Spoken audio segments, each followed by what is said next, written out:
আমরা এখন দেখব কিভাবে আরআইও তার অ্যাসেসমেন্টটা কমপ্লিট করে। সরাসরি সিস্টেমে চলে যাচ্ছি। সিস্টেমে আমি প্রথমে আমার যে আরআইওর যে ইউজার আছে সেই আইডি এবং পাসওয়ার্ডটি দিয়ে লগ ইন বাটনে ক্লিক করব। পারফরমেন্স অ্যাপ্রাইজাল মডিউলে ক্লিক করব, মাই টিম অ্যাজ আরআইওতে ক্লিক করব, অ্যাসেসমেন্ট বাটনে ক্লিক করব। যে অ্যাপ্রাইজালটা আমার কাছে এসছে সেটাকে আমি সিলেক্ট করে এডিট বাটনে ক্লিক করব। নিচের দিকে যাব, আমার যে অ্যাসেসমেন্ট আছে সেই অ্যাসেসমেন্টগুলো আমি কমপ্লিট করব।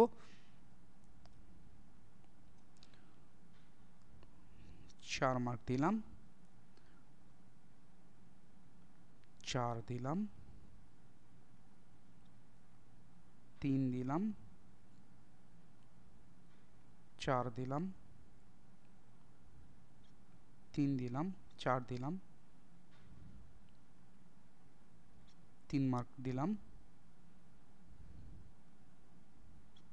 3 মার্ক দিলাম। কোঅপারেটিভ অ্যাটিটিউডে তাকে আমি 4 মার্ক দিলাম,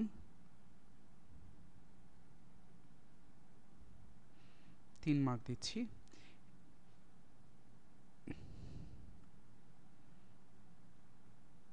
তিন মার্ক দিচ্ছি, 3 মার্ক দিচ্ছি, 4 মার্ক দিচ্ছি,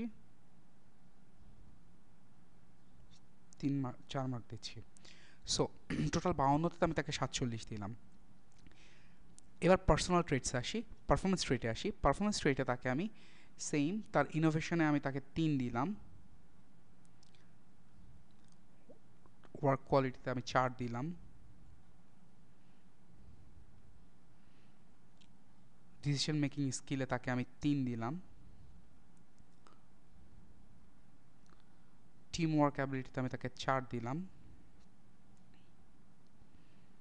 রাইটিং স্কিলে তাকে আমি 3 দিলাম,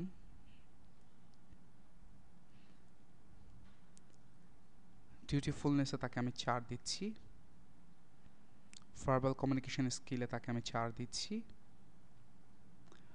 ইমপ্লিমেন্টেশন স্কিলে তাকে আমি 4 দিচ্ছি,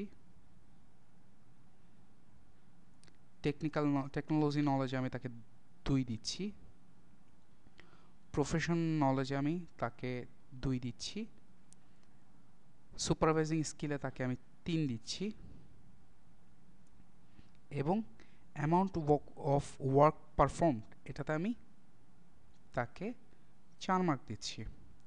সো এইভাবে আমরা তার অ্যাসেসমেন্টটা কমপ্লিট করতে পারি এবং দেন আমাকে আরআইও কমেন্টস দিতে হবে।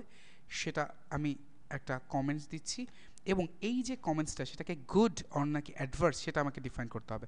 সো আমি গুড বলে সিলেক্ট করলাম এবং আরআইওর জন্য যদি কোনো ট্রেনিংয়ের রিকমেন্ডেশন থাকে সেই জিনিসটা আমি এখান থেকে সেট করে দিতে পারছি। যেমন ইআরপি একটা ট্রেনিং আমি দিলাম, তারপর ওকে বাটনে ক্লিক করলাম এবং সাবমিট ক্লিক করার মাধ্যমে এই প্রসেসটা মানে আরআইওর যে অ্যাসেসমেন্ট পোরশনটা সেটা কমপ্লিট হয়ে গেল।